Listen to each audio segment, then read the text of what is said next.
If you love chilling mysteries, unsolved cases, and a touch of mom-style humor, Moms and Mysteries is the podcast you've been searching for. Hey guys, I'm Mandy. And I'm Melissa. Join us every Tuesday for Moms and Mysteries, your gateway to gripping, well-researched true crime stories. Each week, we deep dive into a variety of mind-boggling cases as we shed light on everything from heists to whodunits. We're your go-to podcast for mysteries with a motherly touch. Subscribe now to Moms and Mysteries wherever you get your podcasts. Criminology is a true crime podcast that may contain discussion about violent or disturbing topics. Listener discretion is advised.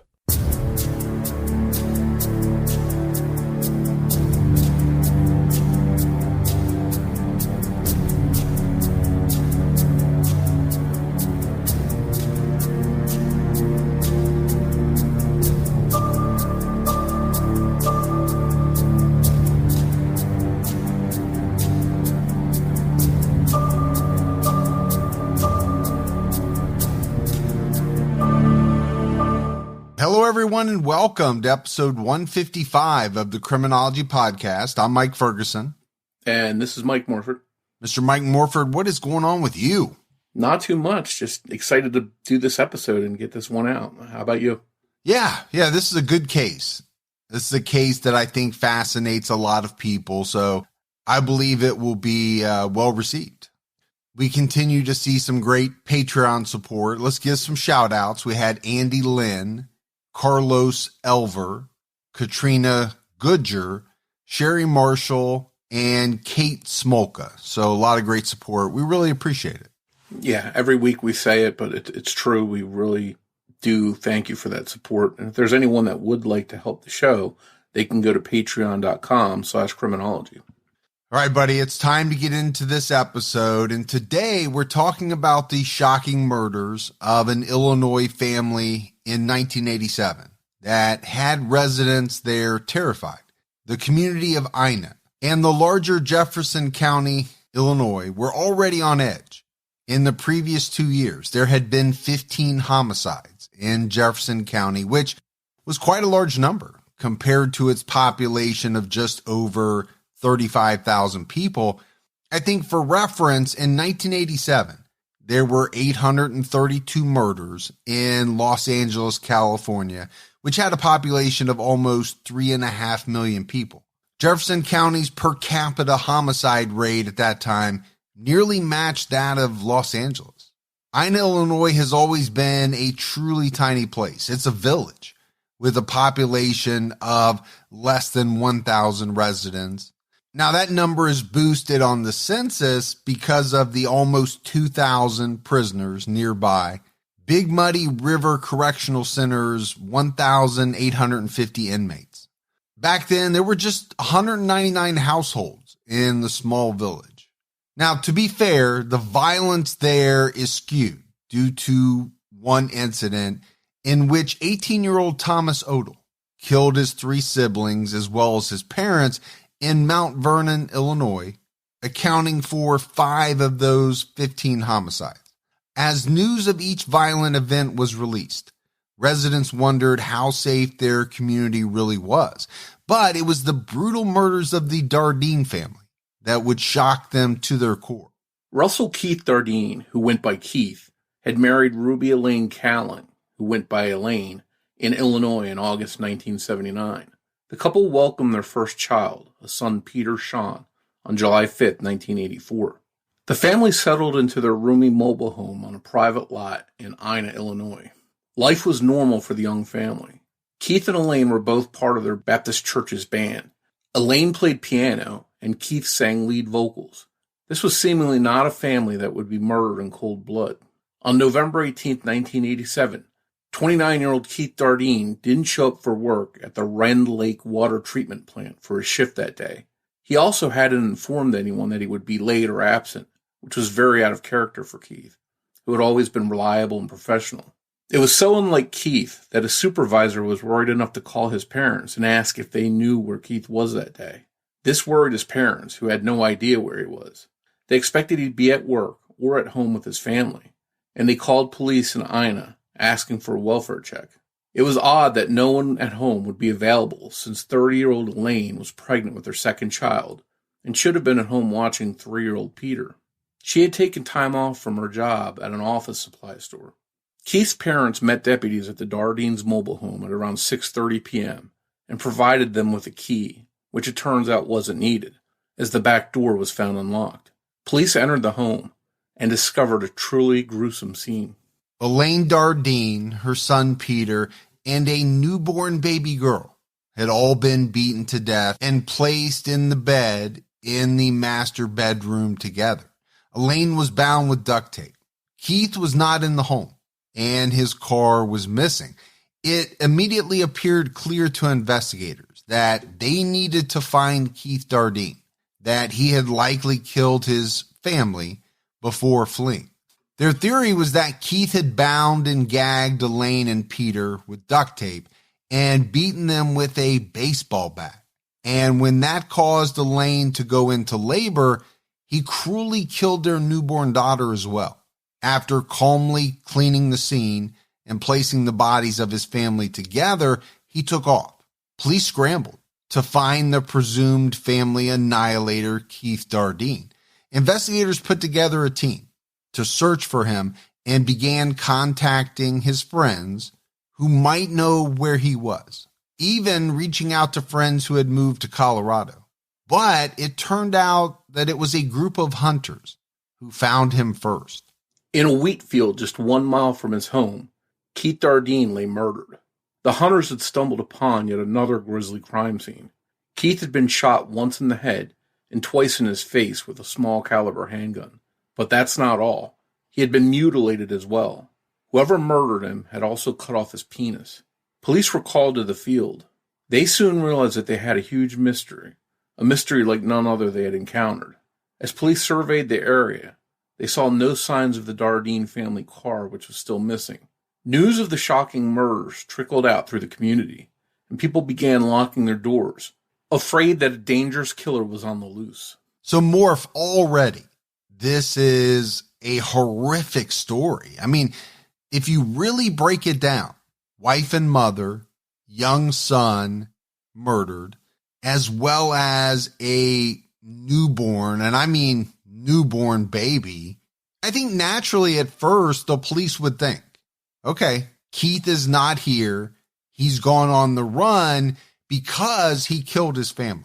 But pretty quickly that has to be scrapped when you find Keith Dardeen murdered in a field, and then the plot deepens when it's discovered that not only was he shot in the head and the face and killed, but then someone took the time to sever his penis. I mean, as a police officer, as a set of authorities, what are you thinking at that point? To me, there has to be a large degree of significance placed on the fact that his penis was removed. I think of that type of mutilation as meaning something to authorities, right? Why else would someone do that unless it symbolized something? I think based on the ferociousness of the murders and the killing of a newborn baby and the sexual mutilation, I think police had to know right away that they were dealing with someone that was very dangerous and maybe very disturbed. I think the removal of the penis signifies something, some kind of serious grievance or beef or hatred. And as we're getting ready to talk about, it does seem to indicate that perhaps these murders were personal and that the person had some kind of serious issue with at least Keith or his entire family. The very next day, police found the Dardeens' car, a red 1981 Plymouth, parked outside of a police station just 11 miles away from the Dardeen home in nearby Benton, Illinois. Inside the car, there was blood, and police theorized that Keith was shot in the car, and then his body was dumped in the field where it was found. So we kind of mentioned it already, Morph, but police had to immediately switch gears in their investigation. Now, it's very early on, but they had thought that Keith was responsible for doing the unthinkable and killing his family. Now they knew that he was also the victim of a brutal murder, police began to ask themselves, if Keith hadn't murdered his family, who had? Investigators carefully pored over the Dardeen home looking for any clues. There was no sign of forced entry in the home. They recalled that when they arrived, the back door was unlocked. There was still a VCR and camera sitting in the living room, and cash and jewelry from the bedroom hadn't been stolen. Robbery didn't seem to be the motive for the cold-blooded killings. Despite the possible sexual undertones of Keith's genital mutilation, investigators found no sign of sexual assault to any of the Dardeens, so sexual assault didn't seem to be a motive either. The unlocked back door jumped out to investigators, because they felt Keith in particular would have made sure it was locked. The murder weapon appeared to be a bloody baseball bat found in the bedroom near the victims. It's reported that this bat belonged to the Dardeens. According to those that knew him, Keith had become increasingly protective of his family due to the news that Elaine was going to have their second child, but also because of the growing violence in the area where they lived.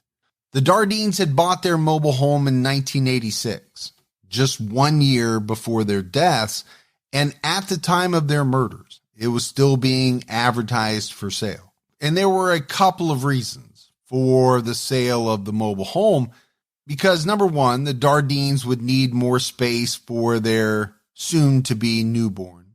Casey if it was a girl, or Ian if they had a boy. And I think Keith wanted to move out of the Ina area altogether because he wanted to move his family to a safer area. It was clear that Keith was worried about living in this small town, and obviously, as it turned out, he was right to be worried. Police were interested in an incident that occurred not long before the murders, in which a young woman had knocked on the door of the Dardeen mobile home and asked to use their phone. But Keith refused to let the woman inside. He was apparently suspicious that she could have been casing the home, or perhaps was hiding other people with her until he had the door unlocked. Whatever Keith was thinking, he didn't let her in. Keith even told a good friend about the incident after it happened. It had clearly made an impact on him. Whether he was just on high alert because he was about to have another child, or if there was something that stood out about the young woman, we don't know. But Keith was definitely being very safety conscious at the time. If he wouldn't let what appeared to be a stranded young woman by herself into the home, how did someone who wanted them dead so badly make it past the door? That leads to the possibility that the killer was someone familiar to the Dardeens, and they let this person into their home. And Morf, this is something that I've been discussing lately. I know Gibby and I have been talking about it quite a bit on our shows. The idea of walking this fine line between wanting to be helpful, wanting to be a good person, but also putting yourself in a position that compromises not only your safety, but the safety of your family. You know, think of an example, you're driving with your family, let's say on vacation, and it's late at night, it's 11, 12, whatever. Somebody is broken down on the side of the road. I think in a perfect world, you'd like to be that person who stops, makes sure that they're okay, and either, helps them change a tire or make sure that they have a cell phone so that they can call for help. I don't know, man. I think as I've gotten older, those decisions for me, and I'm just speaking personally for me, have become tougher and tougher. I've wrestled with them. Partly, I think, because of all the research that you and I do and all of the stories that we talk about, I'm just not comfortable putting myself and especially my family's personal safety at risk in situations like that. I don't know. Yeah, and I think maybe, as you mentioned, the fact we talk about this stuff all the time, we're aware of a lot of things that maybe the average person out there isn't aware of. But it does seem like, at least when I was a kid, maybe when you were a kid, that people were quicker to help each other when they saw someone in need. Whereas now it seems like a lot of people steer clear, don't want to get involved. Maybe they'll, as you mentioned, call someone for them, but not want to pull over and get directly involved when they see something like that. So it does seem like that's more of a common thing now. Yeah, I think you're absolutely right. Now, there's a couple of reasons for that. Number one, back when you and I were kids, we might see our dad pull over and help someone. There were no cell phones back then. So, that person that was stranded really had very few options. Today, everybody has a cell phone. You kind of assume everybody has a cell phone. So they have the ability to call on somebody for help or call AAA or do something like that. I don't know. It's something that I continue to wrestle with because I want to be a good guy. I mean, everybody wants to be thought of as a good person, right? But I cannot help but feel driving down the road that somebody pulled over is trying to pull a Ted Bundy on me. Yeah, and to put the shoe on the other foot for a second, you and I both have kids and wives. If something happened where they needed help, you would hope that someone would help them if they're in that situation.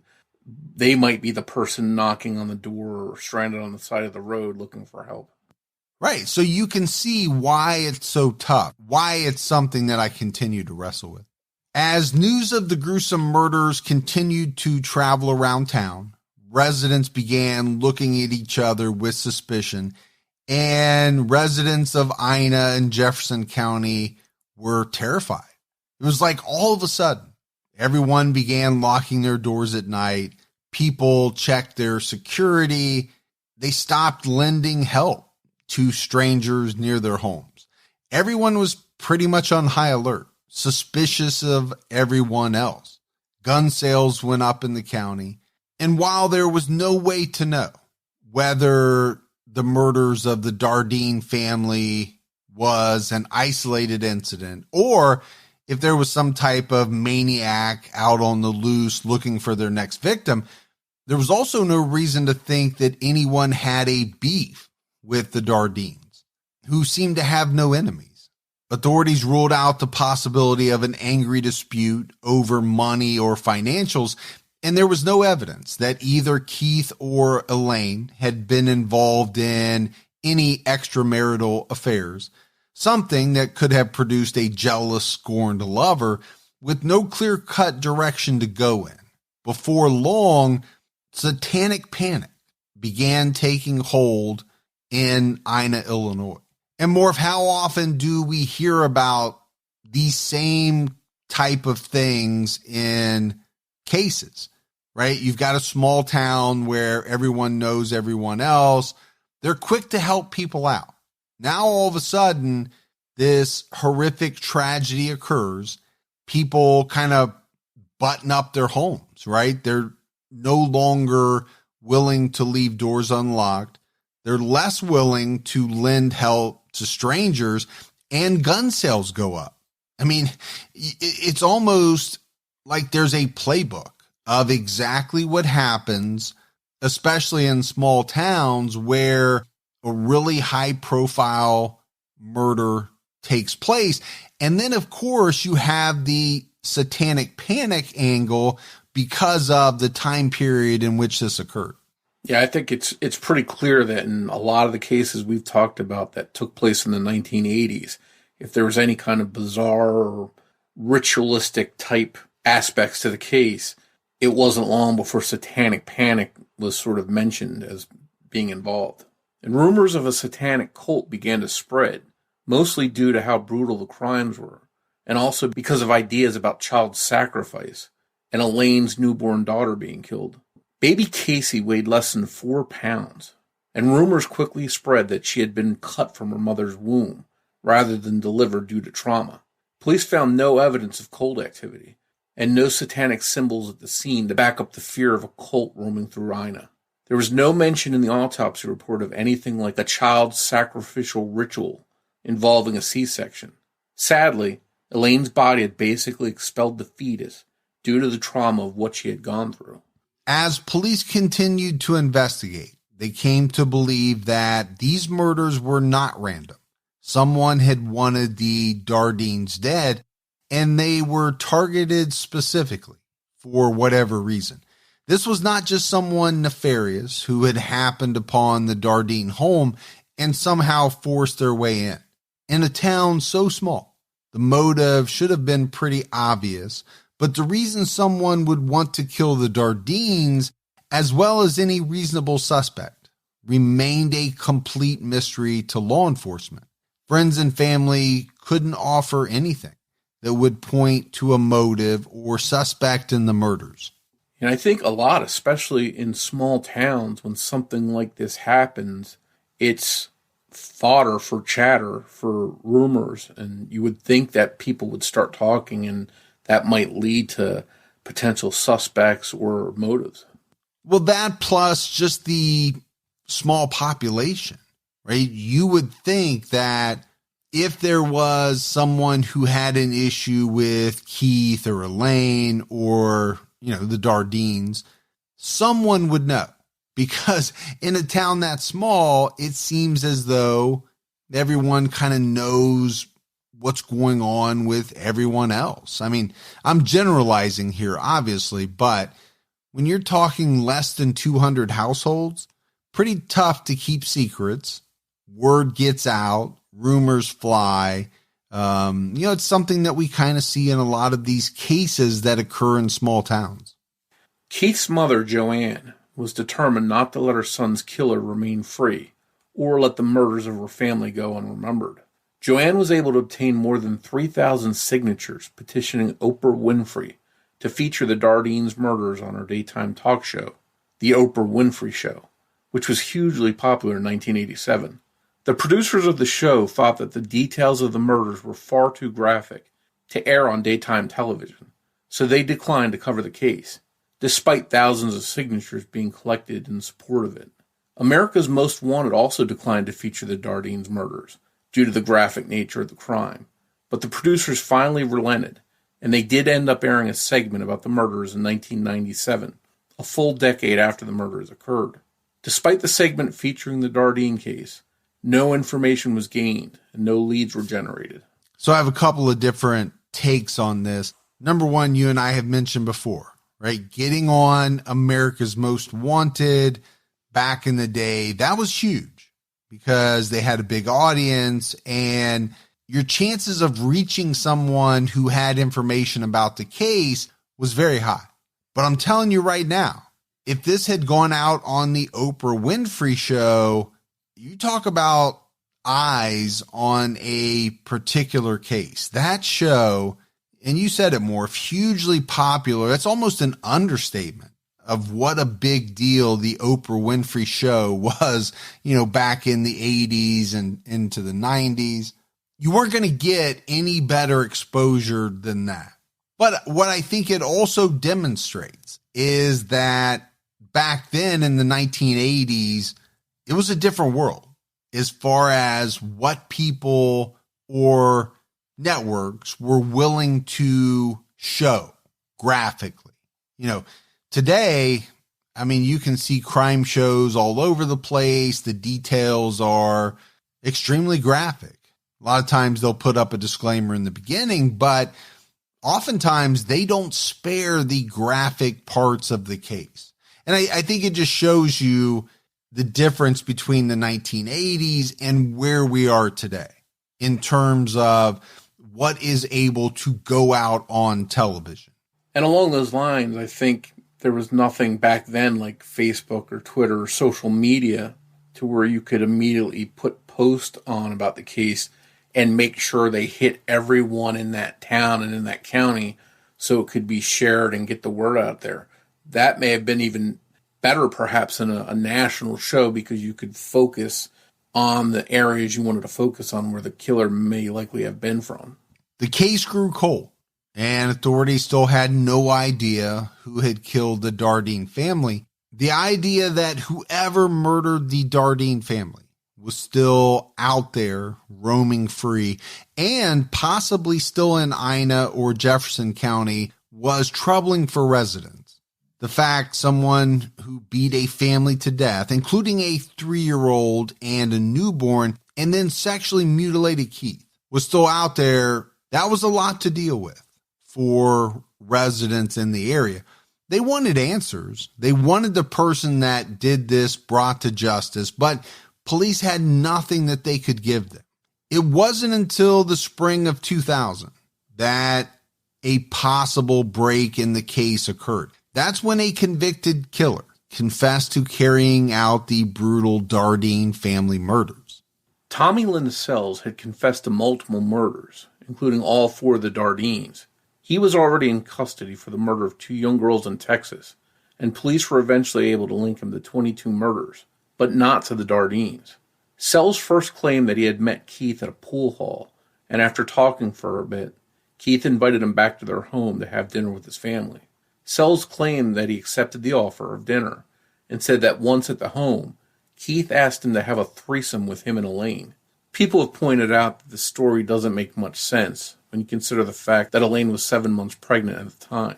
And police found no evidence that the Dardeens had any kind of open sexual lifestyle.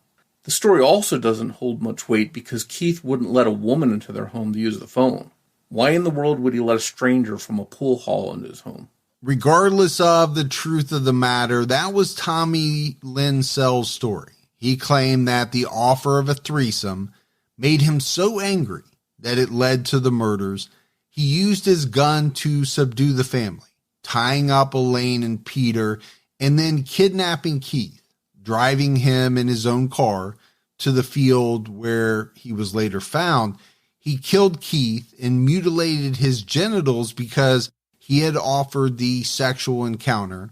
Then Sells went back to the Dardeen home and killed Elaine, Peter, and baby Casey, the name picked out for their newborn if it was a girl. It really doesn't make sense for someone to admit to something so brutal and unimaginable if they weren't truly the person responsible for the crime. However, Tommy Lynn Sells is a known liar and embellisher, and we have seen false confessions before. Police believe that he was working the system, getting special favors and trips out of jail to crime scenes by confessing to crimes that he didn't commit. Sells claimed he committed his first murder at the age of 15 when he was burglarizing a home and caught a man molesting a child. He confessed to many more murders than could be linked to him, officially 22. And even though he wasn't always truthful, he was worth a good look as a suspect. And Morf, to me, Tommy Lynn Sells is one of the more fascinating serial killers. I mean, this is a guy that hopped trains. He crisscrossed the country. And, you know, those type of individuals, those type of killers are very hard to catch because, you know, oftentimes they don't have a connection to their victims. People who select victims randomly are much harder to catch, right, than a murderer who has a connection to their victim. But what I really want to talk about is this idea that I think a lot of us have, which is, why would someone confess to something they didn't do? And I think of this as quite a bit different than a false confession, a false coerced confession, which we've seen happen time and time again. What I'm talking about is killers after they're caught, offering up that they were the ones that committed this murder or that murder. I think what ultimately comes out in a lot of these is that during the time that they are giving information on murders and trying to help police solve cold cases, they get special treatment, right? They might get more cigarettes. They might get to take some trips to crime scenes or this and that. I mean, just go back to probably the most infamous case, which is Henry Lee Lucas. I mean, yeah, did he kill people? Sure. I think the number is very much up to debate.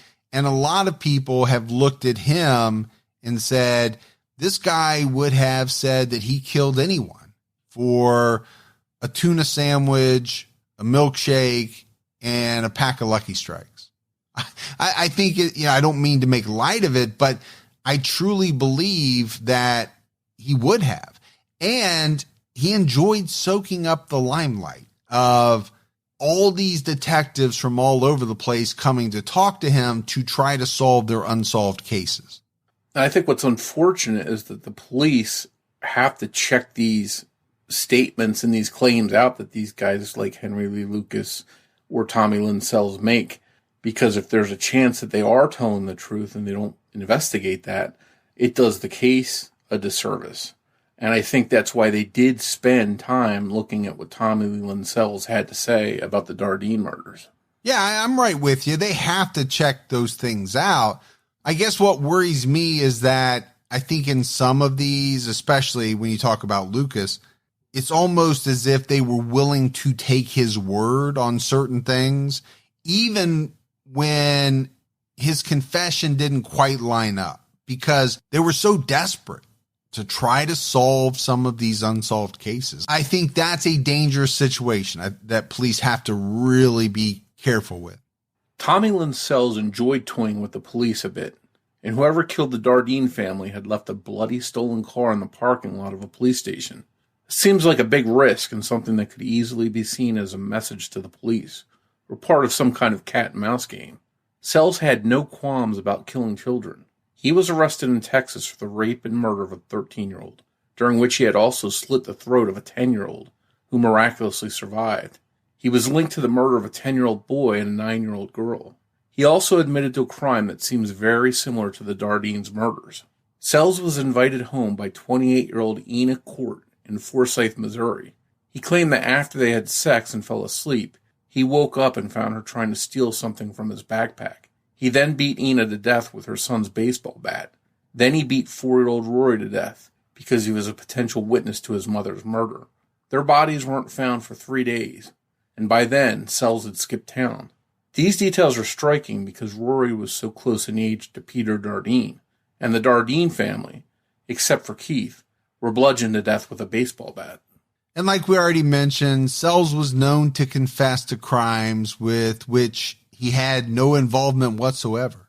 He claimed to be responsible for the 1998 murders of Megan and Sherry Scherer in Missouri, but an eyewitness created composite sketch looked nothing like him, and DNA later proved that a man named Robert Brashers was responsible. Investigators, to their credit, did not take Sells at his word. In the Dardeen case, he said many things about the crime scene that were accurate, but most of those things had been published in the news and were publicly available knowledge at the time. Sells got a few things wrong, and some of these were big things. They noticed that his story about how he initially met Keith Dardeen had changed. Not just once. He told 3 different stories about their first meeting. Because Sells was in prison in Texas, Illinois officials couldn't bring him to the Dardeen home or to the field where Keith was found to see if he had any real information or not. Even Keith's mother wasn't sure based on the information she heard. At first, Joanne Dardeen was certain that Tommy Lynn Sells was her son's killer, though she and Keith's friends doubted Sells' story. If Sells did kill the Dardeen family, there's little doubt he was still lying about something. Shortly before his execution, Tommy Lynn Sells admitted that he could easily insert himself into a crime scene by naming mundane household items, asking something to the effect of, well, how many houses have watermelon ceramics? Well, depending on the decade and maybe where you're at in the country, quite a few, perhaps, depends. By the time Sells was executed in 2014, Joanne Dardeen was sure that he was not the person who had killed her son and his family.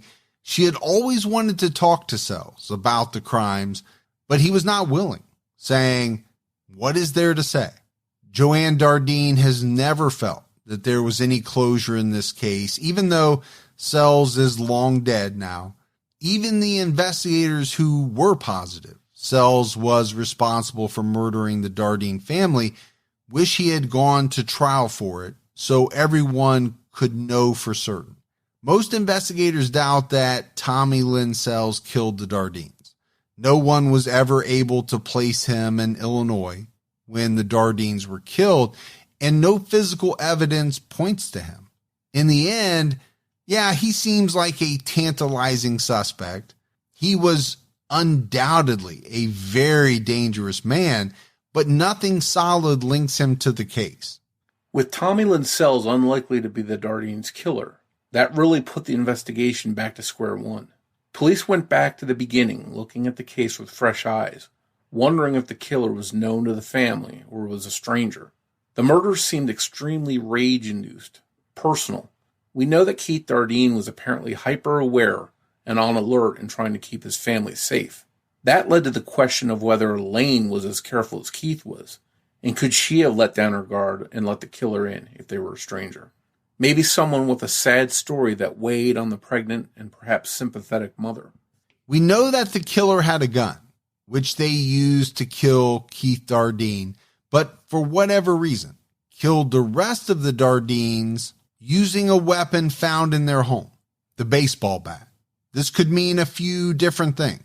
Whoever entered the home didn't plan to kill the Dardeen family, and perhaps an argument ensued, and in some type of spur-of-the-moment rage, picked up the baseball bat, or they planned to use their gun, but for whatever reason didn't. Maybe they knew the Dardeens well, and knew where their baseball bat was kept. Perhaps the gun was an afterthought, used simply to gain control and get the family to cooperate before it was finally used to kill Keith. But we just don't know exactly what went down that night. Questions also linger about the actual sequence of events in the case. Did the killer force Keith to witness the murders of his family before he was led at gunpoint out of the home and forced into his car before he was ultimately murdered? In this scenario, why wouldn't Keith put up a fight with the killer immediately upon seeing his family attacked? Another possibility is that the killer somehow secured Elaine and Peter and forced Keith to go with them to where he was killed. And then the killer returned to the home where he murdered Elaine, Peter, and newborn Casey. In this scenario, how could a single killer be confident that Elaine wouldn't try to get away while he or she was gone with Keith? Or that someone wouldn't stop by the house and find them and free them? This scenario has led some to consider the possibility that there was not one but two killers. Perhaps one stayed with Elaine and Peter, while the other took Keith for whatever reason from the house to kill him. When they returned, the rest of the family was killed to eliminate witnesses.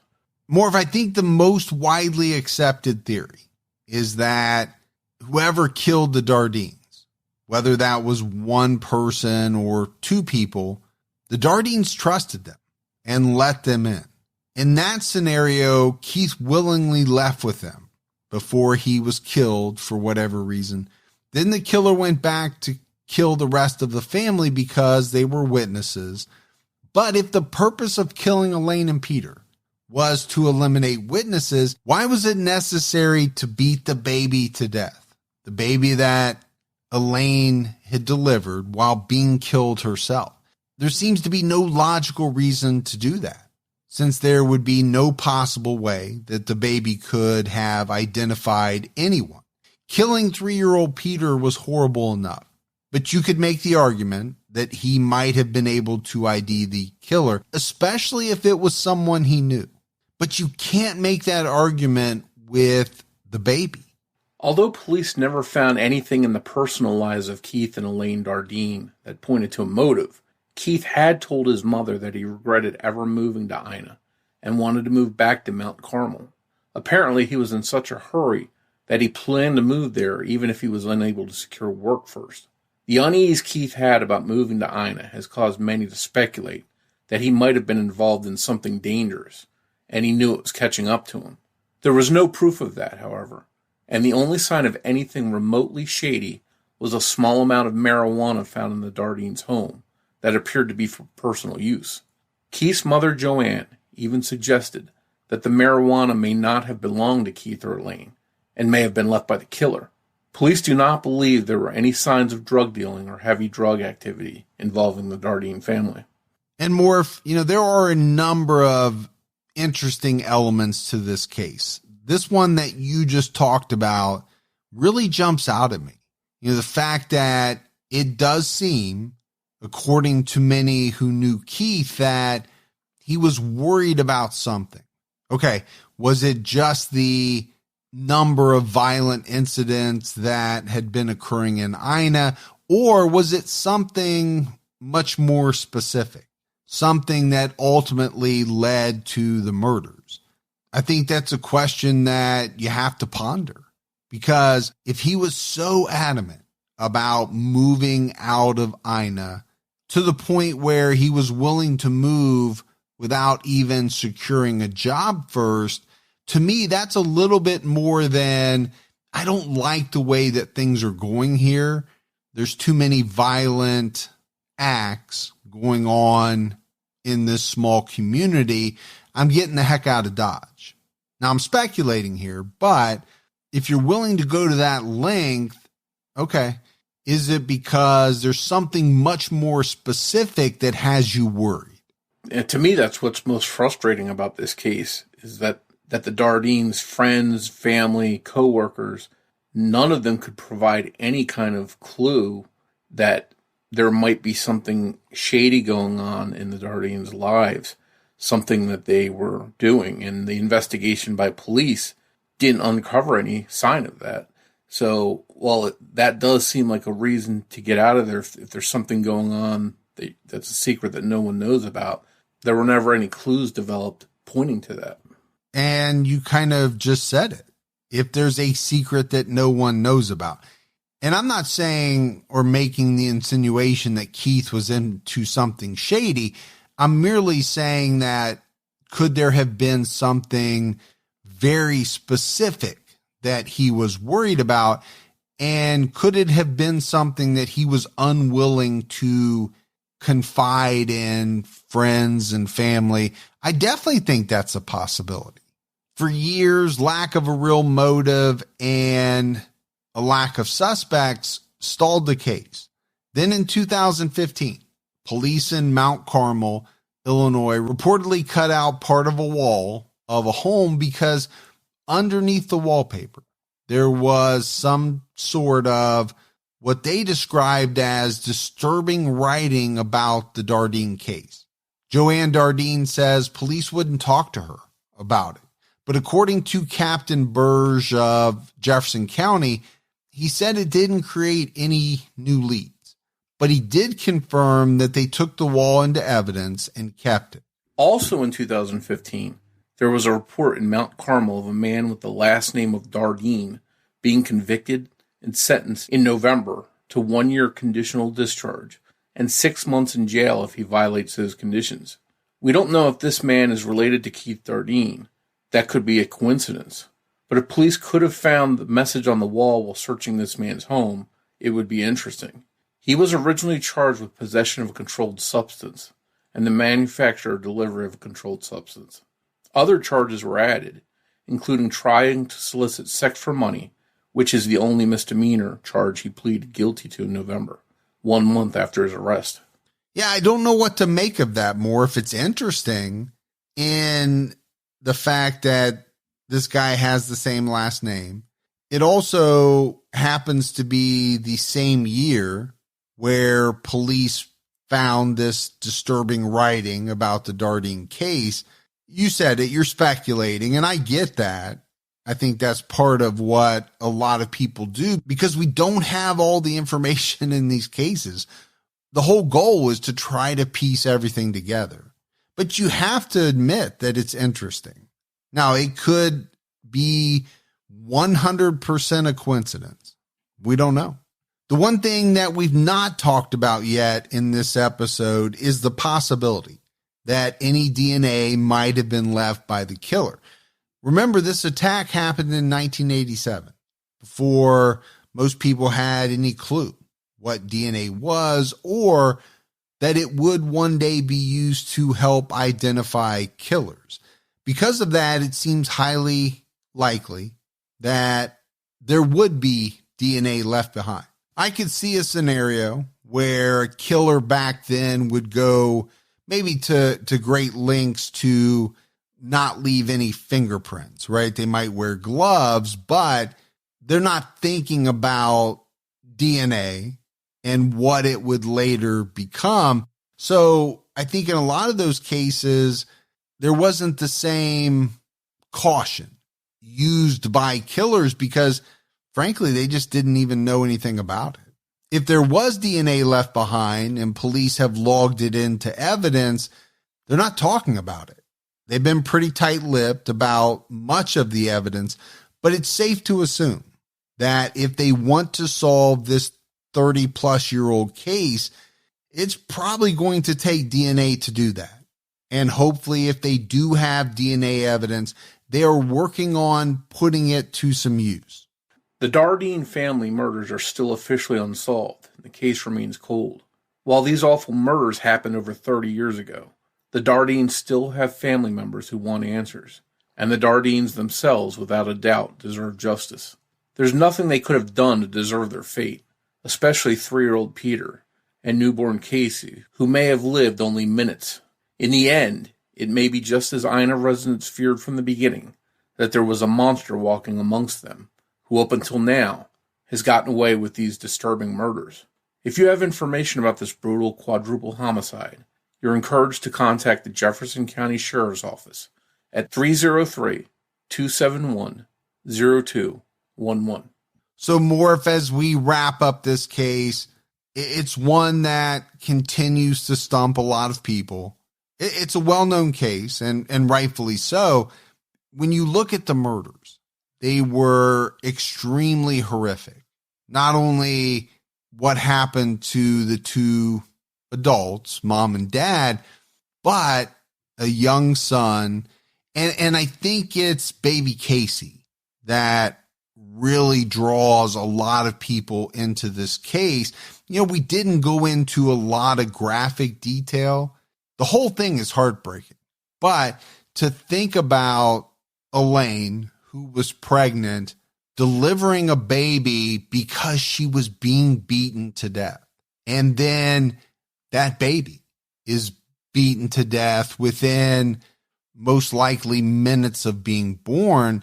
That's something that is extremely tough for anyone to wrap their heads around. You're really talking about, Morf, in my estimation, a killer who has no conscience whatsoever. If they're able to do the things that were done in this case, this is a bona fide monster. This is a person who has no feelings, no empathy, and no limits when it comes to what they're willing to do. Now, you could make the case that a lot of killers are like that, but you could also say that there are killers and serial killers who target men, who target women, but don't go after children. Does it make them better than other killers? I don't know. I just think that this is a very, very dangerous individual. If you're willing to do that, then nothing's off the table for you as a killer. That's kind of the way I look at it. Yeah, I think based on everything that they did to this family, if they could do all that to them, they may have done it to others in the past or perhaps after the Dardeens were killed. And I think while it's possible that somehow, some way, a stranger, some psychopath wound up in their house is possible, but odds are, we see in most cases, people are killed by people closest to them. So, and if you take into consideration that there was no burglary, there was no signs of forced entry, it seems likely that the person came in because the family allowed them to come in. But the crime itself is so rage-filled and so, to me, shows so much anger and passion, hatred. It's hard to fathom that someone like that may have been angry with his family for whatever reason would be allowed into the house.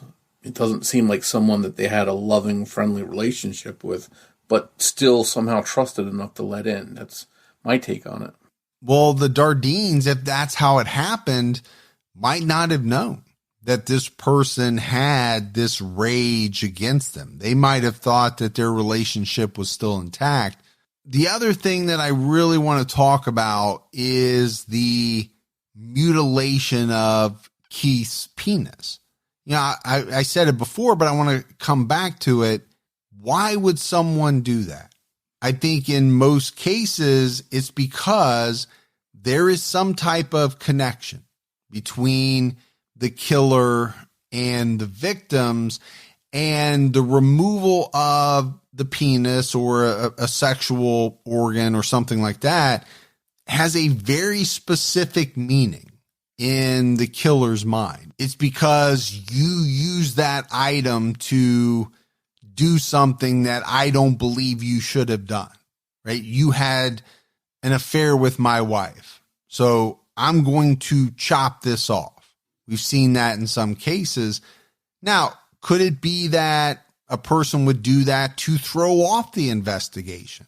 I think that's possible, but oftentimes I think when that occurs, when somebody takes the time and goes to that length to do that, they're sending some type of message. Think about the mob and what they have done over so many years.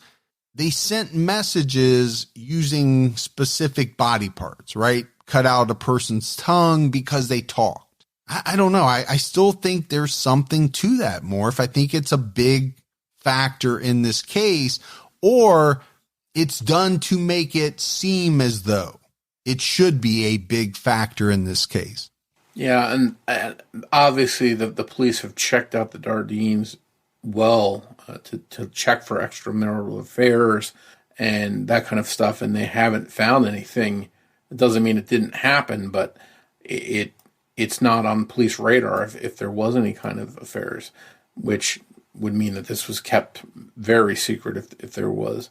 And not to accuse Keith Dardeen of anything, I don't want to speak ill of the dead, and there's no proof of this, but I almost get the impression, as you mentioned, about the mutilation of the sexual organ, that perhaps that's the reaction a parent, an angry father might have if he found out that a child had been molested. We see these cases where people kill their children's molester. Maybe they catch them in the act and they go to trial because they snap. This almost seems like that kind of level of anger to do that, and then to not just take it out on Keith, but the rest of his family. Again, I don't want to put that out there as an accusation. Just an impression I got from the type of person that might have that kind of anger. Yeah, no, I think we're throwing out possibilities, right? These are not accusations, they're possibilities. And I think the last one for me is, could this have been someone who coveted Elaine, watched her from afar, was in love with her, and couldn't have her? I think you can make an argument for that as well, and maybe throw in the sexual mutilation for that. I can't have her because of you, and so I'm going to do this to you, and then I'm going to kill the rest of the family. I don't know. I don't know. With these unsolved, there's so many avenues to go down, but you have to talk about these things as they come up because, okay, there is some explanation to this case. We just don't know what it is. And whatever explanation there is, it's still not going to make sense, right? It might have made sense in the killer's mind.